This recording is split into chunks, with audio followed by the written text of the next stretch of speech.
Tony Kornheiser calls Kyrie Irving the unhappiest professional athlete and Kevin Durant the second unhappiest professional athlete. And quite frankly, James Harden could be number 3. I mean, they're crumb bums a little bit. And maybe the Nets fans like that. That's just like part of their New Yorker personalities to like love the Nets and love the Mets and love the Knicks and like all of these sad things that let them down. But I'm so happy I don't have to pretend to root for Kyrie Irving anymore. Justin or Alex, anything quickly?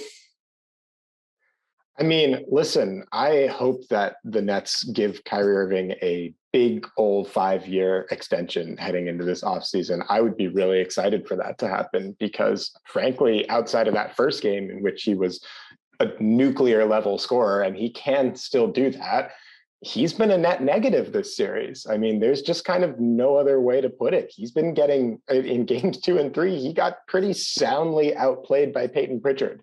I think the thing about Kyrie that stands out is that when he is in his scoring flow state, he becomes a literally unguardable player. Like, the Celtics played great defense on him in game 1 all throughout that game, and it just didn't matter. He can hit whatever shot he wants.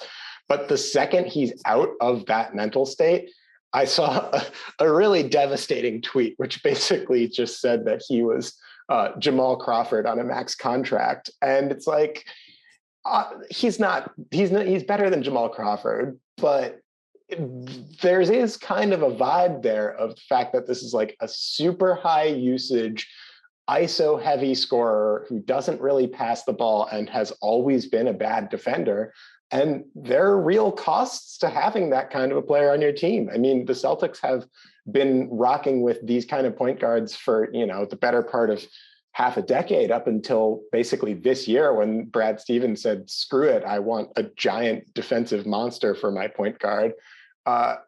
There's real consequences to having that kind of a player be your lead dog on offense. And I think the Nets are starting to see it. But, if they give him a giant max contract over the course of this offseason, I'm not going to be too upset. I do want to add a little bit of context just because I've been making a lot of excuses about why Kevin Durant looks like he's just not himself. And it's the defense. The defense is making him bad. But it's not just the defense. It's also that they had to play him 40 minutes, and we can have the discussion about whether it's appropriate for star players to be able to play 40 minutes because people in the past did it. That's a legitimate argument. I'm not having it here. Players today do not play 40 minutes per game to close out the regular season, never mind in the playoffs. So it's almost as if Durant has played a full set or 2 fulls almost series worth of games. And because of that, when you mix into the fact that they clearly need another shooter, like a knockdown shooter, they have one, but he's not able to play, in Joe Harris. They need a lockdown defender who also has not been able to play. Maybe he'll come back for game 4, but I mean, at this point, it's kind of a moot point, realistically, at least historically speaking.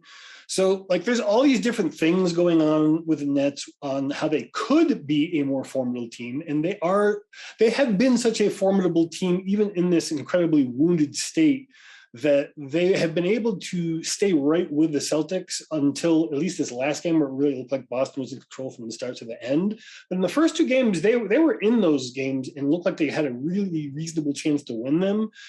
There is a good chance that they do come back and they are fully healthy, and they are a really dangerous team. But if they get swept, I don't know that the other aspects of a team, the social, the human aspects of the team, based on what we've seen out of Kyrie in the past, and even to a certain extent Kevin Durant, that this team is going to stick together. So it's going to be really interesting to see where this ends up going.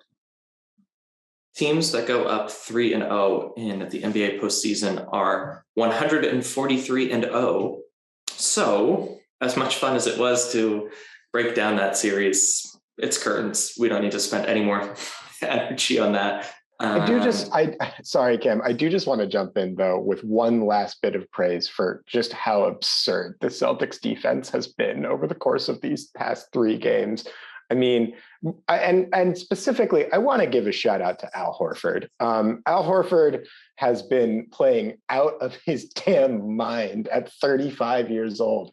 You look at the way that this guy is moving around on the floor. He's covering every switch. He's jumping in for help. He's getting back out to shooters. He's leading the charge on the rim protection. He's getting rebounds. Like he's playing like a guy who looks like he's like 29 and in his physical prime. It's just been absolutely a joy to watch Horford kind of rediscover his brilliance at that end. Not that he hasn't been doing it all year, he has been, but he's now doing it at a level that is reminiscent of like the peak of Al Horford's career, which is just really, really special. Their defense is just so sound. I'm really excited to see if they end up going against the Bucks or the Bulls. Most likely the Bucks, if we're being honest. I'm really excited to see what they do against Giannis. Obviously, Giannis is a much different player than Kyrie Irving and Kevin Durant.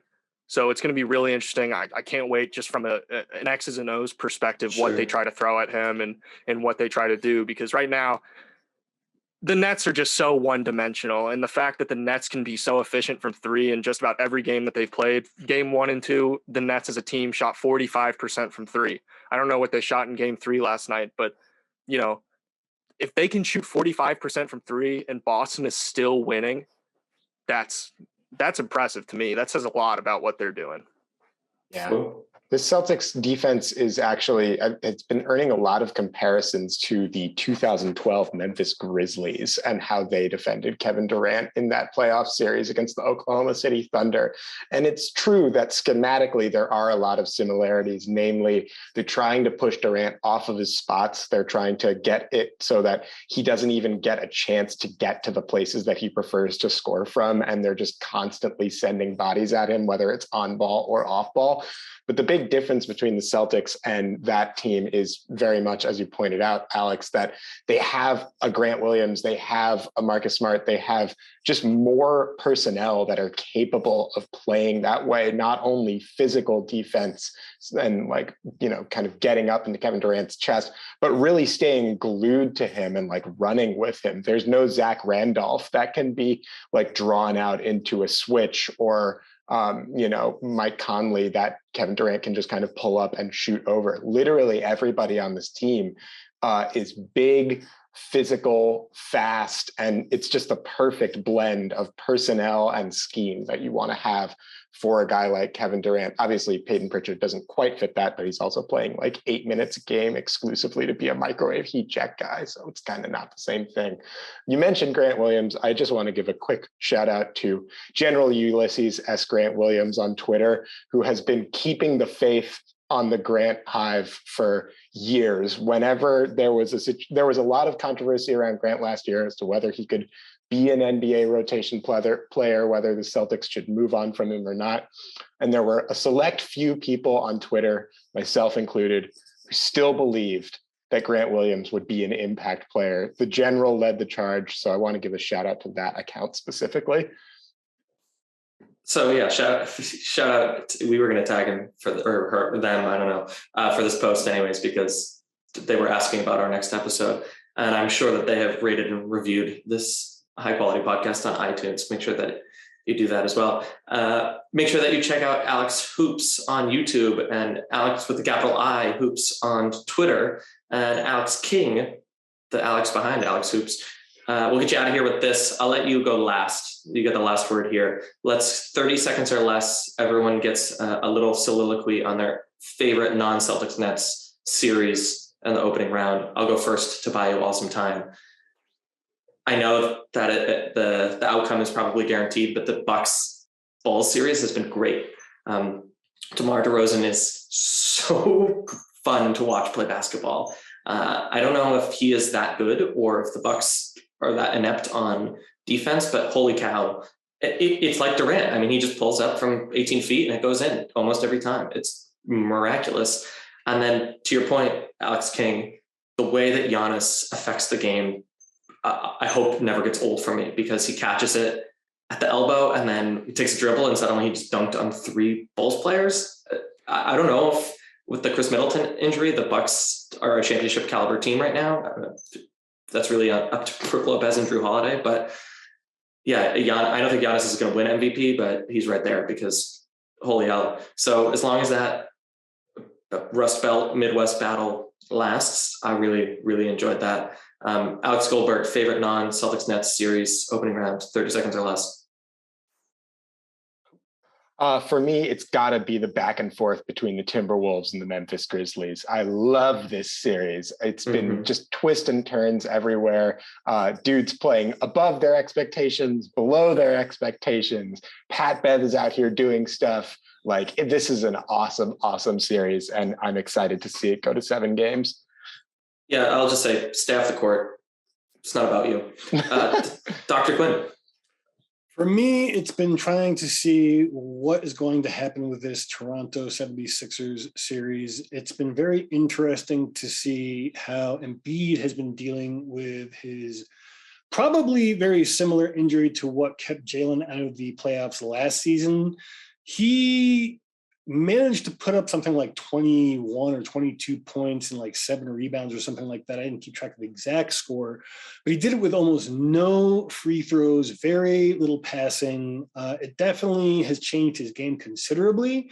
So I would be worried about that team becoming the first team in history to lose a 3-0 lead in the playoffs, if not for the fact that the rest of their roster seems to be rounding into shape fairly well. So I'm really curious to see how they're going to cope with this injury moving forward, because I mean, we all have to agree, I think, that Embiid is utterly critical to them getting any further in the postseason than Toronto. So very, very interesting. You can't put that evil on Doc Rivers, Justin. Come on. I didn't say it. I was about to. I'll put that evil on him right now. If any team is going to blow a 3-0 lead, it's a team with Doc Rivers and James Harden. Sorry.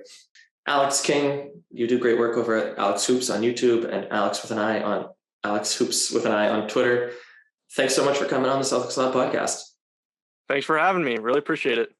Yeah, anytime, man. We'll catch you soon. Thanks everyone for listening, and like and subscribe to everything you ever listen to. It means so much to content creators.